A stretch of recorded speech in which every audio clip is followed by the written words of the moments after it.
నేను ప్రపంచ యాత్రికుడు నా అన్వేషణ తమ్ముడిని. చూడండి ఈ మంచు ప్రదేశాలు చూడండి. ఎక్కడో జమ్మూ కాశ్మీర్ లేకపోతే హిమాచల్ ప్రదేశ్ ఇలాంటి వాతావరణానికి వెళ్ళొద్దు. మన ఆంధ్రప్రదేశ్లో విశాఖపట్నం జిల్లా దేవరాపల్లి మండలంలో ఏంటి జాలాడ పైకి వెళ్తే ఈ వాతావరణం దొరుకుతుంది. ఎంత అందమైన వాతావరణం. ఈ ప్రదేశాలు చూడండి. అల్లూరు సీతారామరాజు జిల్లా అంటే అందమైన ఆకర్షణీయమైన జిల్లా అని అందరూ చెప్పవచ్చు. ఎందుకంటే అంత మహా అద్భుతమైన వాతావరణం అక్కడ ఏర్పడింది. దేవుడి సృష్టి ద్వారా ఈ వాతావరణం ఏర్పడడం జరిగింది. ఇది చూడండి, మంచు విపరీతంగా కురుస్తుంది. మేము వెళ్ళే ప్రయాణం దారిలో చూడండి, రోడ్డు పైన ఎంత వాతావరణం మంచుతో కప్పబడి ఉంది. అలా నిరంతరం మంచు కురుస్తూనే ఉంటుంది. ఒకవైపే కాదు, ముందున వస్తున్నాగా చూడండి అన్న, చూడండి ఆ ప్రయాణం ఎంత ఇబ్బందిగా వస్తున్నాడో మేరకి. అలాగే ఇంత అద్భుతకరమైన వాతావరణం మేము చూసినందుకు ఎంతో ఆనందపడుతున్నాం. అలాగే -డిగ్రీల్లో పోయే అవకాశం ఉంది. మంచు డైరెక్ట్గా ముఖానికి తగులుతూ చల్లటి ఏసీ గాలిలా తగులుతుంది. మేము ఇప్పుడు యాక్చువల్గా చలిని ఇబ్బంది పడాలి, కానీ ఇబ్బంది పడలేదు. ఎందుకంటే ఇంత ఆనందకరమైన వాతావరణం చూసినందుకు ఎంతో ఆనందంతో ఈ వీడియో చేయడం జరుగుతుంది ఫ్రెండ్స్. అలాగే ఈ బండి కూడా సెల్ఫ్ ఆఫీసం. ఎందువల్ల అంటే మొత్తం డౌన్ కార్యక్రమం వల్ల సెల్ఫ్ ఆఫీసం. ఆ ముందుకి ఈ వాగులు వంకళ్ళు ఇలాంటి రూట్లో ఇలాంటి దారిలో రూట్ వేయడం చాలా కష్టం. ఆ గిరిజన ప్రాంతంలో నుంచి ప్రభుత్వం అనేది రహదారి వేసింది. ఆ పైకి మేము వచ్చిన పైనుంచి చూడండి, ఆ మంచు అదంతా తెల్లగా ఉండదు, కొండల్లో వాగుల్లో ఉంటుంది. ఇప్పుడే నేను తాజా వార్త అంటే మా డ్రైవర్ గారు చెప్పారు, బండికి బ్రేకులు కాయలేదు చిన్న అని చెప్తున్నారు. అయినా ఏమాత్రం భయపడవద్దు.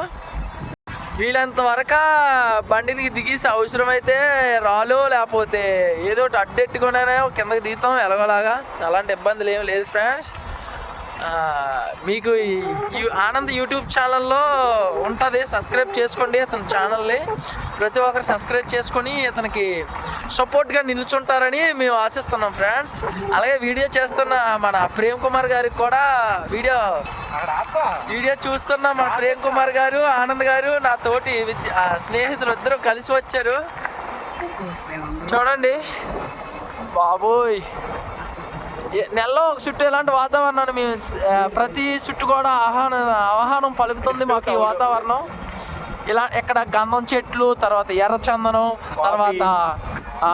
తర్వాత కాఫీ, టీ, తర్వాత మిరియాలు, ఇలాంటి ఔషధ గుణాలు కలిగిన అన్ని కూడా దొరుకుతాయి. ఇక్కడ సుగంధ ద్రవ్యాలతో కొన్ని ముడి సరుకులు ఉన్నాయి, కానీ ఇక్కడ గిరిజన ప్రాంతంలో సరిగ్గా సమకూర్చుకోలేరు. పసుపు తర్వాత తర్వాత పెద్ద చక్కెరకేళి అట్టుపళ్ళు, గెల్లు, తర్వాత ప్రతిది కూడా ఇక్కడ ఏంటంటే ఇప్పుడు కనిపించి చూసారా, అదే బిల్లకార చెట్టు. ఇప్పుడు కనిపించేదే బిల్లకార చెట్టు ఫ్రెండ్స్. ఇప్పుడు చూస్తున్నాగా ఇక్కడ ఏంటంటే నల్ల జీడి పిక్కలు మీకు తెలిసి ఉంటుంది, కింద వైపు దొరుకుతుంది. అప్పుడప్పుడు మన గిరిజనులు తెచ్చి అమ్ముతారు కింద వైపున నల్ల జీడి పిక్కలు. అలాగే టెంగేటి కర్ర చెట్టు ఇది. తర్వాత ఏంటంటే ఇది ఏంటంటే ఇది ఒక ఔషధ గుణాలు కలిగిన చెట్టు ఫ్రెండ్స్. ఒక పూర్వీకులు ఇక్కడ గిరిజనులు చెప్పారు ఒకరోజు. ఇప్పుడు కనిపించేది ఇది కూడా బిల్లకర్ర చెట్టు ఫ్రెండ్స్. ఇక్కడ ఎలాంటివన్నీ బిల్లకర్ర అనేది చాలా గట్టి కర్ర అనమాట. బిల్లకర్రతో ఏదైనా వస్తువుని తయారు చేసిన ఏది చేసినా అద్భుతంగా పనిచేస్తుంది. ఈ వైపు అలా చూపిస్తే మీకు లొకేషను. ఇక్కడే గంధం చెట్లు దొరుకుతాయి ఫ్రెండ్స్. ఈ కింద లోయలోనే గంధం చెట్లు దొరుకుతాయి, కానీ మంచుతో కప్పబడి ఉండడం వల్ల కనిపించలేదు. మేము గంధం చెట్లు చూడడం జరిగింది, కానీ మీకు మంచు కనిపించలేదు. ఇక్కడ అప్పుడప్పుడు మేతకు వాహనాలు ఎక్కడో రేర్గా వస్తాయి ఫ్రెండ్స్. ఎక్కువగా రావడానికి ఇక్కడ ఆప్షన్ ఉండదు. ఎందువల్లంటే చాలా తక్కువ మంది వాహనాలు ఉంటాయి ఇక్కడ. మేము కింద నుంచి వస్తున్నాం కాబట్టి మంచి వాహనాలు పట్టుకొని రావాలి ఫ్రెండ్స్. ఇక్కడ డమ్మబుస్ వాహనాలు కానీ పట్టుకొని వచ్చారంటే చాలా ఇబ్బందులు పడతారు. ఇక్కడ మెకానిక్లు ఉండరు, ప్యాచ్ వేసిన వాళ్ళు ఎవ్వరు ఉండరు. బండిని ఏమైనా పోతే మాత్రం నడిపించుకొని వెళ్ళాలి ఫ్రెండ్స్. అలాంటి ఇబ్బందులు పడకండి. మంచిగా ఆయిల్ ఫుల్ ట్యాంక్ చేసుకొని మంచిగా ఫర్గా ఉన్న బళ్ళు తెచ్చుకోవాలి. ఏ కంప్లైంట్ లేని బళ్ళు ఫ్రెండ్స్. ఎందుకంటే ఇలాంటి దగ్గర ఇబ్బంది పడితే మన పరిస్థితి మనం చాలా దిగజారిపోయినట్టు ఉంటుంది. అందుకని మంచి వాహనాలు తెచ్చుకోండి ఫ్రెండ్స్.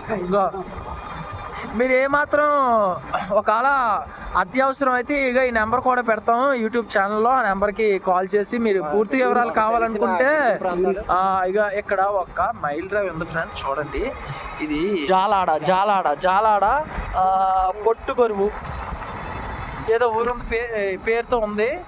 అలా కిందకు వచ్చాం. ఇందాక ప్రయాణం మొదలుపెట్టిన దగ్గర నుంచి వచ్చాం. వజ్రాల దగ్గర ఇక్కడ ఎక్కువగా దొరికే ఏంటంటే ఇక్కడ కుంకుమ పువ్వు పండిస్తారు ఫ్రెండ్స్. ఇక్కడ కుంకుమ పువ్వు పండిస్తారట.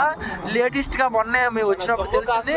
ఆ జమ్మూ కాశ్మీర్ లో వచ్చిన మొక్కలు కూడా ఇక్కడ ఉండడం జరిగింది. ఇక్కడ కుంకుమ పువ్వు కూడా పండిస్తారట. ఈ మంచు వాతావరణంలో ఈ చల్లదనానికి ఇక్కడ కుంకుమ పువ్వు విపరీతంగా పండిస్తారట ఫ్రెండ్స్.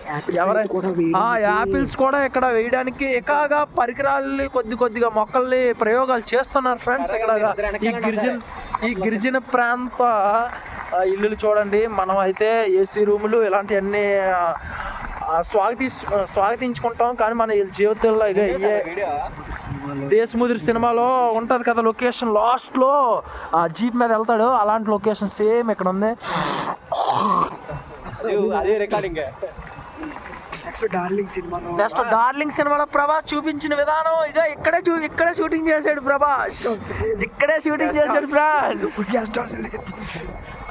పుష్ప 2 కూడా ఇక్కడ వద్దాం అనుకున్నారు, కానీ ఈ లొకేషన్ కొద్దిగా ఇక్కడ ఏంటంటే అన్నలు తిరగడం వల్ల ఇక్కడ ఈ షూటింగ్ అనేది క్యాన్సిల్ చేయడం జరిగింది. ఇక్కడ ఇది యూట్యూబ్ ఛానల్లో పెట్టడం జరుగుతుంది ఫ్రెండ్స్. ఎవరు ఇబ్బంది పడద్దు. జస్ట్ కామెడీ కింద చేస్తాను. అన్వేషణ తమ్ముడు అంటే మరి అలాగే ఉంటుంది. మామూలుగా ఉండదు మరి. మా అన్వేషణ కూడా ఇలాంటివి కూడా అన్వేషణ చేయడు, మేము చేస్తున్నాం. ఎందుకంటే అన్నం నేర్చుకొని చూసి కొన్ని విషయాలు నేర్చుకున్నాం కదా. అందులో చిన్న లోపాలు ఉంటాయి, అందరిలో అన్నీ తెలియాలని లేదు కదా. ఓకే, నా అన్వేషణ తమ్ముడు అంటే మరి మామూలుగా ఉండదు మరి, తెలుసు కదా. ఇగో మా డ్రైవర్ గారు చూడండి ఎంత చక్కగా దించుతున్నారో బండిని, ఎంత చక్కగా దించుతున్నారో చూడండి. ఇగో డ్రైవర్ గారు.